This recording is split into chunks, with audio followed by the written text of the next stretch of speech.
Guantanamo Bay, short Gitmo, is the most infamous US military base. While it's best known for its controversial prison facility, there is another strange aspect to it. Its incredibly weird location, because it's right here on Cuba, which is surprising since Cuba is a communist country with a difficult history with the United States. You would think that this history makes Cuba an unlikely candidate for hosting a US Navy base, but there it is, separated from the rest of Cuba by loads of barbed wire, mines and strategically planted cactuses. Now, Cuba is not very happy about the US Navy base on its island and has been demanding the return of Guantanamo Bay for decades. The United States, meanwhile, has professionally ignored Cuba and continues to pay the yearly fee for renting the area, which the Cubans refuse to accept. And you will know why if you keep watching, because you won't believe the amount of money the United States pays for renting this place. But how did the US get control over Guantanamo Bay in the first place? And could Cuba actually get it back? To find the answers, we first need to dive a little into history. Which is something I did by using this video's sponsor, Blinkist. Blinkist is an app that allows you to understand the most important things from over 5,500 non-fiction books and podcasts in just 15 minutes. I use it during my research to check out Back Channel to Cuba, a book about the hidden history of negotiations between Washington and Havana. So US-Cuban relations aren't just weird assassination attempts with exploding cigars after all. Blinkist makes it really easy for me to understand the key ideas of this book, and its audio option allowed me to take in the most important information while drawing funny balls at the same time. With the help of Blinkist, you too can discover new perspectives as you'll gain key insights into books and podcasts on many different subjects. Even better, its new feature, Blinkist Connect, allows every Blinkist premium plan to be shared by 2 different accounts, approved by Comrade Cuba. By using the link blinkist.com/politicswithpaint, my audience can get 25% off Blinkist Premium and enjoy 2 memberships for the price of 1 and a 7-day free Blinkist trial as well. Nice. In 2023, I want to become quicker at researching and identifying the right books for my videos. Become who you want to become with Blinkist, and remember to check out blinkist.com/politicswithpaint for this amazing offer. When we think about the Caribbean today, we tend to think about sunny beaches, spooky triangles and cursed pirates doomed to make money for Disney. But during the 19th century, the Caribbean was a political powder keg. For hundreds of years, Spain was the dominant power of the New World.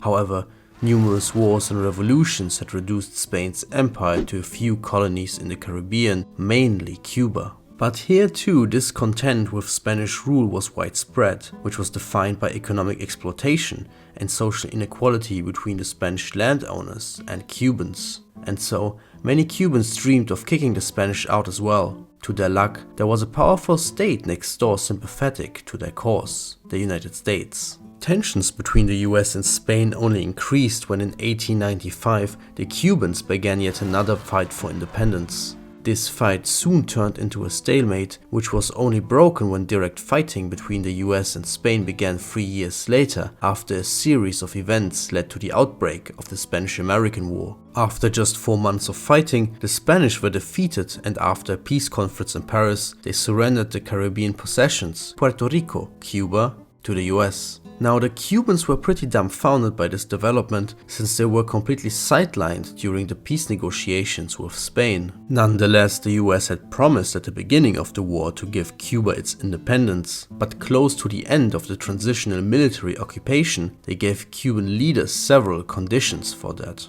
These conditions were summarized in the so-called Platt Amendment, which was to be added to the new Cuban constitution. Most importantly, it gave the US the right to intervene militarily in Cuban affairs and also foresaw the lease of Cuban territory for the establishment of US naval stations in the near future. The Cuban leadership wasn't thrilled about the Platt Amendment, but adopted it anyway in a narrow vote to secure Cuban independence. Soon after independence, both countries signed several agreements related to the lease of Guantanamo Bay. The bay was still Cuban territory, but the lease gave the US the right to exercise complete jurisdiction on that land and to build a naval station. In the following decades, US-Cuban relations were complicated. Political instability in Cuba prompted multiple US military interventions, while the power and influence of foreign landowners, mostly from the US and Spain, further antagonized the island's population. The station in Guantanamo Bay, meanwhile, was expanded beyond what was originally envisioned in the lease agreement. But the Cuban government had no issues with that at the time, since the base was seen as a security guarantee.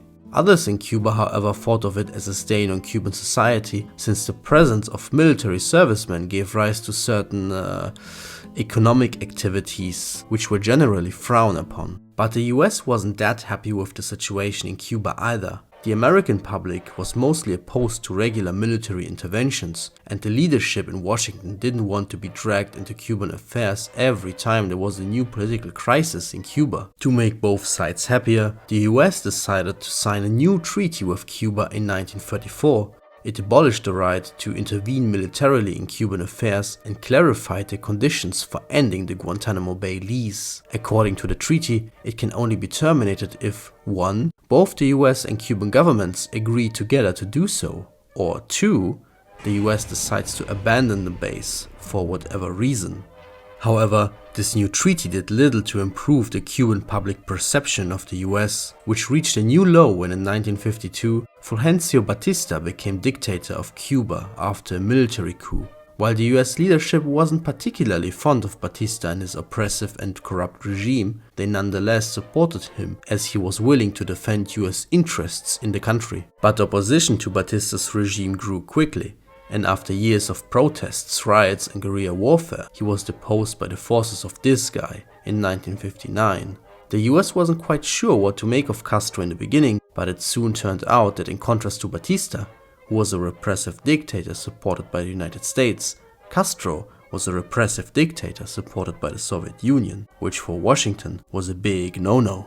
Relations between the US and Cuba only went downhill from here and broke down in the wake of multiple crises, including the Bay of Pigs invasion, when Cuban exiles supported by the US tried to overthrow Castro, and the Cuban Missile Crisis, when the US and the USSR were at the brink of war over Soviet nuclear weapons in Cuba. Throughout his reign, Castro regularly called for the US to leave Guantanamo Bay, and both sides even began to prepare for a potential military confrontation around the base. But this never happened, maybe because the base was actually useful to Castro for generating anti-American sentiment, or because it would have prompted a swift US invasion of Cuba. Whatever the case, over the next few decades, Gitmo started serving not only as a US Navy base, but also as a detention center for refugees, and most controversially, as a prison. But even after Castro's death and the partial opening of Cuba, the political conflict over Guantanamo Bay remained unresolved, becoming somewhat of a frozen conflict, which brings us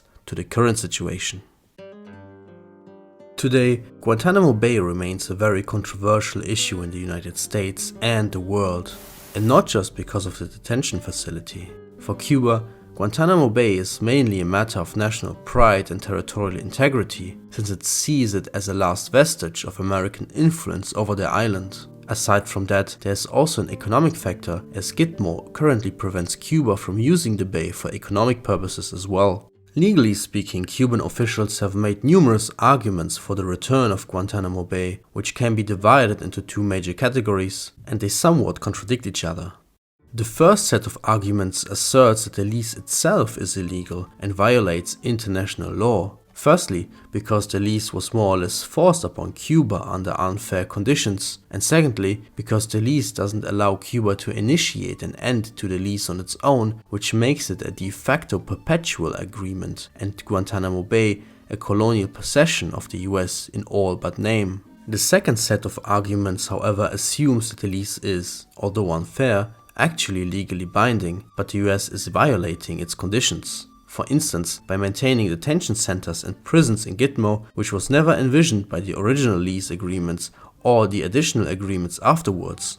The United States, however, sees things differently. They argue that the lease was a mutually beneficial agreement, negotiated between two sovereign and democratic states, and not forced. They also reject the idea that the lease is perpetual, since the lease has clear conditions on how to be terminated. And while it's true that Gitmo has grown beyond what was allowed in the original lease agreement, they also argue that those expansions were always done with the approval of the Cuban governments until 1959, and that the period since then is an exceptional situation which does not affect the lease agreement's legality. US officials have hinted that they might return Guantanamo Bay if a new government is elected democratically in Cuba, which the US actually promised to consider with the Libertad Act. But this doesn't seem likely anytime soon.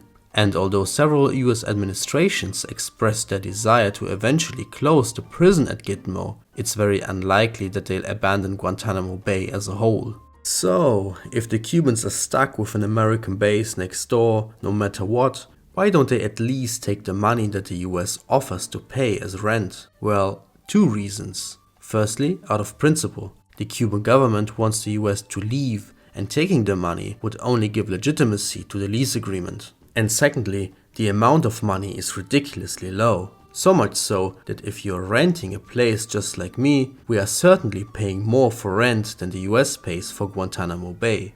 Let me explain.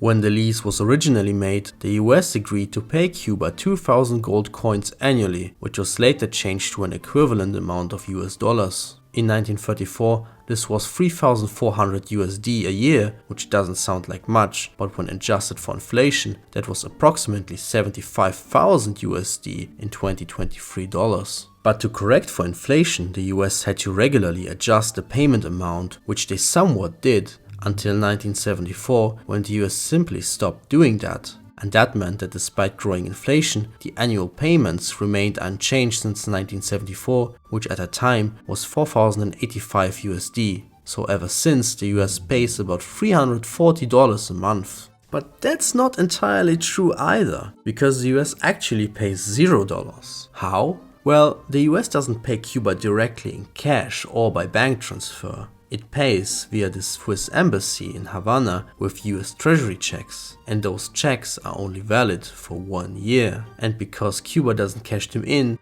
they always lose their validity after a year, so the US actually pays $0 for renting a piece of land about the size of San Francisco. But that doesn't mean that maintaining Guantanamo Bay is cheap. Quite the contrary, it's enormously expensive. Why? All basic commodities need to be imported because of the sanctions. Same with all the workers. Which is why some in the US have argued that the territory should be handed back to Cuba so that that money can be spent on strategically more important locations. So what do we learn from this whole situation? Well, if you are afraid of getting evicted from your rental home by your landlord, consider becoming the world's greatest military superpower. It works every time. Thanks for watching.